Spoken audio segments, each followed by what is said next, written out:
Saudara, jadi kalau nggak ada kemunafikan, adanya ketulusan, adanya kejujuran, itu indah hidup itu. Dan percayalah, setan nggak bisa bersembunyi di situ. Karena nggak ada kepura-puraan dalam hidup kita. Jadi tolong kalau mulai besok saudara lewat di Karangmulia, Jalan Manado, Menara mampirlah lihat mereka kerja honai itu. Betul-betul kami berharap itu jadi honai percontohan nanti. Jadi mari kita kembali pada keluarga kita sendiri. Hendaklah kamu saling mengaku dosamu dan saling mendoakan. Gereja Katolik memakai ayat ini, tapi dibatasi hanya untuk para imam saja. Maka itu salah satu sakramen dari Gereja Katolik, sakramen pengakuan dosa. Para imam punya hak untuk menerima pengakuan dosa umat. Tapi sebetulnya tidak. Kita semua bisa saling mengaku dosa dan saling mendoakan. Itu indah sekali otoritas ini. Saya akan akhiri dengan ayat Yohanes pasal 20 ayat 23. Mari kita renungkan ayat terakhir ini. Ibu-ibu bisa tarikan pujian apa yang tepat nanti ini. Mengagetkan ayat ini.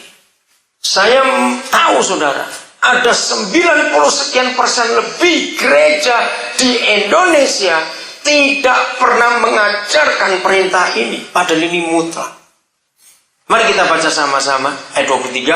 1, 2, 3. Jikalau engkau mengampuni dosa orang, maka dosanya diampuni. Tapi jikalau engkau menyatakan dosa orang tetap ada, dosanya akan tetap ada. Mengapa para teolog tidak pernah membahas ayat ini? Karena terlalu menakutkan. Siapa kita bisa mengampuni dosa orang? Dan ternyata bisa. Begini saudara, kembali ke suami istri.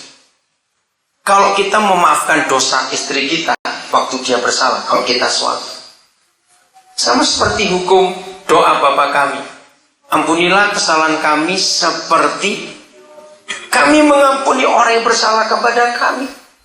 Maka kalau kita suami bisa mengampuni istri kita sesalah apapun dia, maka dosanya diampuni tidak? Diampuni. Begitu pula istri, sekurang ajarnya suami, tetap ampuni. Saya sering beri nasihat begini, maaf ya jangan tersinggung, kalimat ini nggak baik tapi saya harus ngomong. Istri-istri, kalau ada suami yang gila, saya pesan ibu jangan ikut gila, biar bapak saja yang gila. Kalau ibu ikut gila, kasihan anak-anak ikut 2 orang gila nanti itu. Setuju kalimat ini saudara? Biar suami aja yang gila, ibu tetap sehat karena anak-anak masih butuh. Suami, jangan kita menggunakan ayat yang salah. Matius 19 seringkali kita pakai salah. Boleh ceraikan kalau dia berzina. Ingat 2 bulan lalu, maaf ya, 2 bulan lalu ada artis terkenal, presenter terkenal di Indonesia yang menceraikan istrinya karena ketahuan selingkuh. Betul? Nah dari kasus itu saya banyak diskusi, termasuk untuk pernikahan saudara kita Dana, saya juga diskusi masalah itu. Kalau dalam hukum Kristen, sekalipun istri ketahuan itu, kita nggak boleh menceraikan. Ada yang begitu. Dengarkan suami-suami, jangan sombong. Kenapa ayat itu seringkali kita salah gunakan? Matius 19, cerai aja, sudah berzina kok. Tunggu dulu. KUHS itu saya hafal. Kalau KUHP sama sekali saya nggak hafal. Itu tanya polisi dan tanya jaksa. KUHS itu kitab undang-undang hukum surga, saya hafal. Tanya pasal apa, soal apa saya tahu.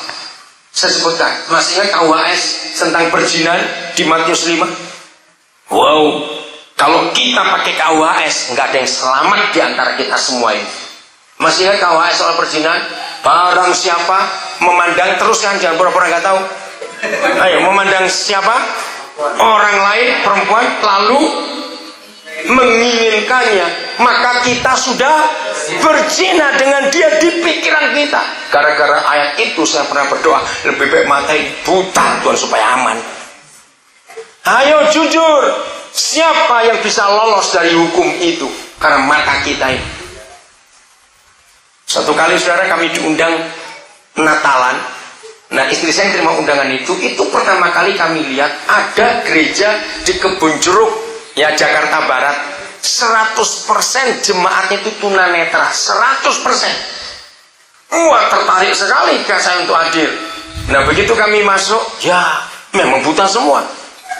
Cuma tunanetra, tapi gembalanya nggak buta. Gembalanya ibu, ya seorang perempuan. Terus istri saya ngomong gini, aduh enak ya ibu pendeta mengembalakan orang-orang buta gini, aman. Sambil keteng, siapa bilang aman? Mereka pun bisa cemburu. Oh ya? Istri saya heran, orang buta pun bisa cemburu. Terus saya bilang, dosa itu nggak kenal cacat. Hebat sekali. Nah, renungkan itu. Jadi kalau yang buta aja bisa berdosa, berzina di pikirannya, terus ngeliat apa? Sampai dia cemburu. Itu saya bingung. Apalagi yang melek-melek begini. Nah, kalau kita pakai pasal itu, seharusnya istri kita pun sudah ceraikan kita karena kita berzina. Loh, ya atau tidak? Harusnya. Tapi dalam hukum kasih yang luar biasa, hendaklah kamu saling mengaku dosa. Setelah istri kita mengaku, kita ampuni, lalu kamu saling mendoakan. Jadi mulai hari ini ingat Yohanes 12:23, kita adalah orang yang punya kuasa mengampuni dosa orang. Ampunilah kesalahan kami seperti kami mengampuni orang yang bersalah kepada kami. Betapa indahnya kalau nggak ada kemunafikan di keluarga kita. Anak-anak kita belajar kejujuran, ketulusan sejak masih kecil. Kiranya Tuhan memberkati kita semua dan jadi orang-orang yang jujur, tidak pernah berdusta dalam hidup ini. Bahagia akan nyata. Keluar dan di dalam kita semuanya sama. Tuhan memberkati kita semua.